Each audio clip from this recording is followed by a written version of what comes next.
ನಮಸ್ಕಾರ. ಮನಸಾರೆ ಕನ್ನಡ ಯೂಟ್ಯೂಬ್ ಚಾನಲ್ಗೆ ಸ್ವಾಗತ. ಹಳೆಬೀಡು 11ನೇ ಶತಮಾನದ ಹಳೆಬೀಡಿನ ದೇವಾಲಯದ ಸುತ್ತ ಒಂದು ರೌಂಡ್ ಹಾಕೊಂಡು ಬರೋಣ. ಅದಕ್ಕೂ ಮೊದಲು ಯಾರು ನಮ್ಮ ಚಾನಲ್ನ ಫಸ್ಟ್ ಟೈಮ್ ನೋಡ್ತಾ ಇದ್ದೀರೋ ಈಗಲೇ ಸಬ್ಸ್ಕ್ರೈಬ್ ಮಾಡಿ, ಹಾಗೆ ಪಕ್ಕದಲ್ಲಿರೋ ಬೆಲ್ ಬಟನ್ ಒತ್ತಿ.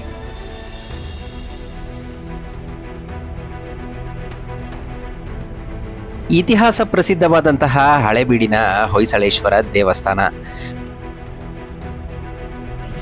11ನೇ ಶತಮಾನದಲ್ಲಿ ಹೊಯ್ಸಳ ಸಾಮ್ರಾಜ್ಯದ ರಾಜಧಾನಿಯಾಗಿದ್ದಂತಹ ಹಳೆಬೀಡನ್ನ ದ್ವಾರಸಮುದ್ರ ಅಂತ ಕರೀತಾ ಇದ್ರು. ಹಳೆಬೀಡು ಹಾನಿಗೊಳಗಾದಂತಹ ದೇವಾಲಯ. ಹಳೆಬೀಡಿನ ಇತಿಹಾಸ ಮತ್ತು ದೇವಸ್ಥಾನದ ಪರಂಪರೆಯ ಬಗ್ಗೆ ಇಲ್ಲಿ ವಿಶ್ಲೇಷಣೆಯನ್ನ ಮಾಡಲಾಗಿದೆ.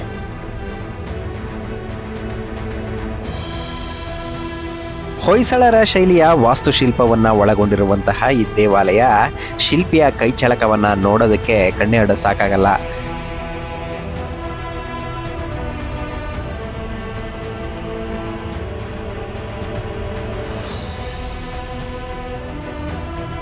ಹದಿನಾಲ್ಕನೇ ಶತಮಾನದಲ್ಲಿ ಟರ್ಕಿಶ್, ಪರ್ಷಿಯನ್, ದೆಹಲಿಯ ಸುಲ್ತಾನರ ಪಡೆಗಳಿಂದ 2 ಬಾರಿ ಲೂಟಿ ಮಾಡಲ್ಪಟ್ಟಿದೆ ಹಾಗೂ ಹಾನಿಗೊಳಗಾಗಿದೆ ಈ ದೇವಾಲಯ.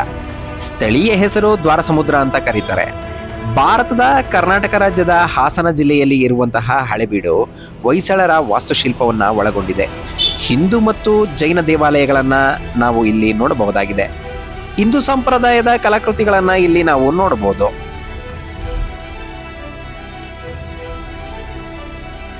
ದೇವಾಲಯದ ಮುಂಭಾಗದಲ್ಲಿ ನಾವು ಒಳಗಡೆ ಪ್ರವೇಶ ಮಾಡುವಾಗ ಎಡಭಾಗದಲ್ಲಿ ಇರುವಂತಹ ಒಂದು ಗಣೇಶನ ಮೂರ್ತಿಯನ್ನು ನಾವು ಇಲ್ಲಿ ನೋಡಬಹುದು.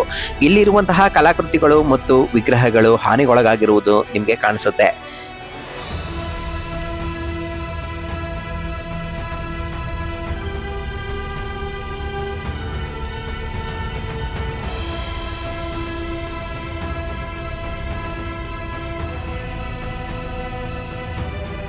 ದೇವಾಲಯದ ಮುಂಭಾಗ ಪ್ರವೇಶ ದ್ವಾರ.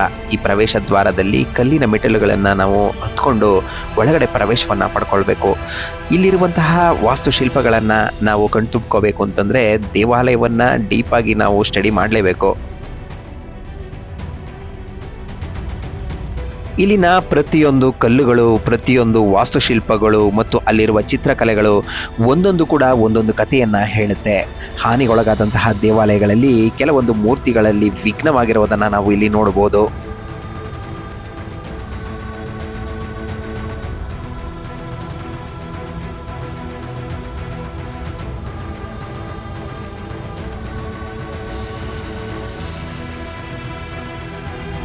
ಶಿವ, ವಿಷ್ಣು, ದೇವಿ ಮತ್ತು ವೈದಿಕ ದೇವತೆಗಳು ಒಂದೇ ದೇವಾಲಯದ ಸಂಕೀರ್ಣದಲ್ಲಿ ಬೆಸೆದುಕೊಂಡಿವೆ.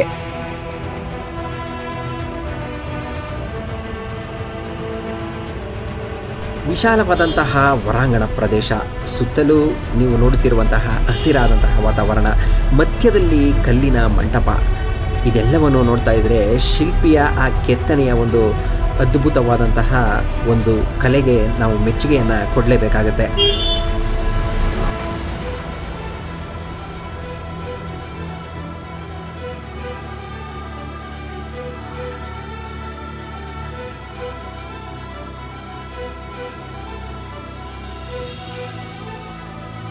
ಪ್ರಾದೇಶಿಕ ಪರಂಪರೆಯ ವೈವಿಧ್ಯತೆಗಳೊಂದಿಗೆ ಚಿತ್ರೀಕರಿಸಲಾದಂತಹ ಕಲಾಕೃತಿಗಳು ಇಲ್ಲಿ ನೋಡೋದಕ್ಕೆ ಸಿಗುತ್ತೆ. ಲಿಪಿಗಳಲ್ಲಿನ ಶಾಸನಗಳು, ಹಿಂದೂ ದೇವಾಲಯಗಳು, ಅದರಲ್ಲಿನ ಲಿಪಿಗಳು ಜೈನ ಶಿಲ್ಪಿಗಳನ್ನು ಒಳಗೊಂಡಿದೆ. ಇಲ್ಲಿ ಇದೋ ಕಾಣ್ತಾ ಇರೋದು ಬೃಹದಾಕಾರದ ಒಂದು ನಂದಿಯ ಮೂರ್ತಿ.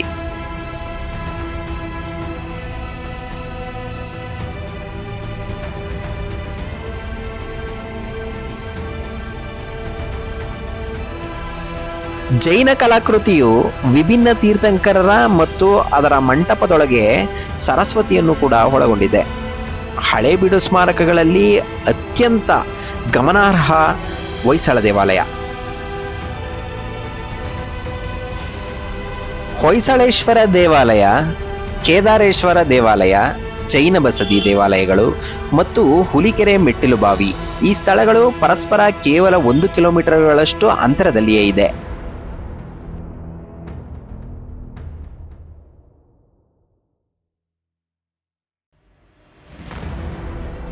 ಹೊಯ್ಸಳರು ಸುಮಾರು 90ಕ್ಕೂ ಹೆಚ್ಚು ದೇವಾಲಯಗಳನ್ನು ನಿರ್ಮಿಸಿದ್ದಾರೆ. ಅದರಲ್ಲಿ ವಿಶೇಷವಾದ ದೇವಸ್ಥಾನಗಳು ಅಂತಂದರೆ ಬೇಲೂರು, ಹಳೇಬೀಡು ಮತ್ತು ಸೋಮನಾಥಪುರ. ಇದರಲ್ಲಿ ಅತಿ ದೊಡ್ಡ ದೇವಸ್ಥಾನ ಅಂತಂದರೆ ಅದು ಹಳೇಬೀಡು ಹೊಯ್ಸಳೇಶ್ವರ ದೇವಾಲಯ.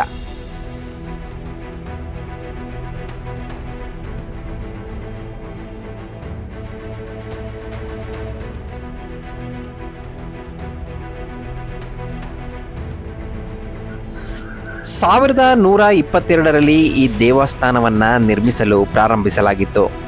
ಇದನ್ನು ಪೂರ್ತಿಗೊಳಿಸೋದಕ್ಕೆ ಸುಮಾರು 190 ವರ್ಷಗಳು ತೆಗೆದುಕೊಂಡಿತ್ತಂತೆ. ಇಷ್ಟೊಂದು ಸುದೀರ್ಘವಾದ ಅವಧಿಯಲ್ಲಿ ಈ ದೇವಾಲಯವನ್ನು ಕಟ್ಟಲಾಗಿದೆ.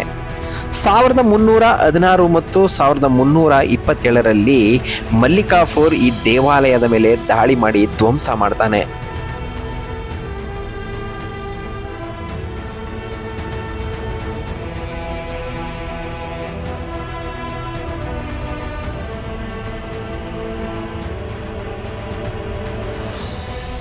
ಸುದೀರ್ಘ ಅವಧಿಯನ್ನು ತೆಗೆದುಕೊಂಡು ನಿರ್ಮಿಸಿದಂತಹ ಈ ಹೊಯ್ಸಳೇಶ್ವರ ದೇವಸ್ಥಾನದಲ್ಲಿ 20,000ಕ್ಕೂ ಅಧಿಕ ವಿಗ್ರಹಗಳಿವೆ ಅಂದರೆ ನೀವು ನಂಬಲೇಬೇಕು.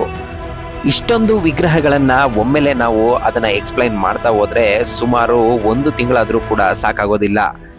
ಅಷ್ಟೊಂದು ಕಥೆಗಳನ್ನು ಈ ವಿಗ್ರಹಗಳು ಹೇಳುತ್ತೆ.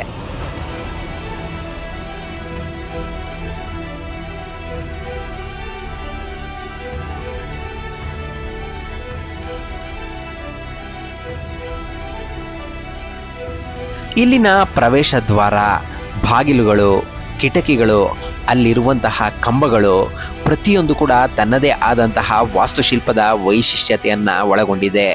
ಇಲ್ಲಿ ಕೆತ್ತಲಾದಂತಹ ಪ್ರತಿಯೊಂದು ಇಂಚು ಹಾಗೂ ಕಲ್ಲುಗಳು ಪ್ರತಿಯೊಂದು ಕೂಡ ತಮ್ಮದೇ ಆದ ಕಥೆಗಳನ್ನು ಹೇಳುತ್ತೆ.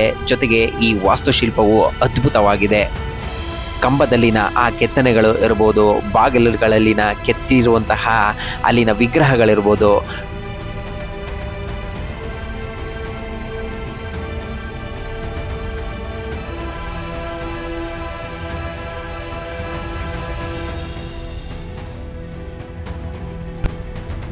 ಇನ್ನು ಹಳೇಬೀಡಿಗೆ ಹೋಗಬೇಕಾದ್ರೆ ನಾವು ಯಾವ ರೂಟ್ ಹೋಗ್ಬೋದು, ಹೇಗೆ ಹೋಗ್ಬೋದು ಅಂತ ತಿಳ್ಕೊಳ್ಳೋದಾದರೆ ಬೆಂಗಳೂರಿನಿಂದ 215 ಕಿಲೋಮೀಟರ್ ದೂರ ಆಗುತ್ತೆ. ಹಾಗೂ ಮೈಸೂರಿಂದ 150 ಕಿಲೋಮೀಟರ್, ಹಾಸನದಿಂದ 30, ಬೇಲೂರಿನಿಂದ 15 ಕಿಲೋಮೀಟರ್ ಹಾಗೂ ಚಿಕ್ಕಮಗಳೂರಿಂದ 45 ಕಿಲೋಮೀಟರ್ ದೂರ ಆಗುತ್ತೆ.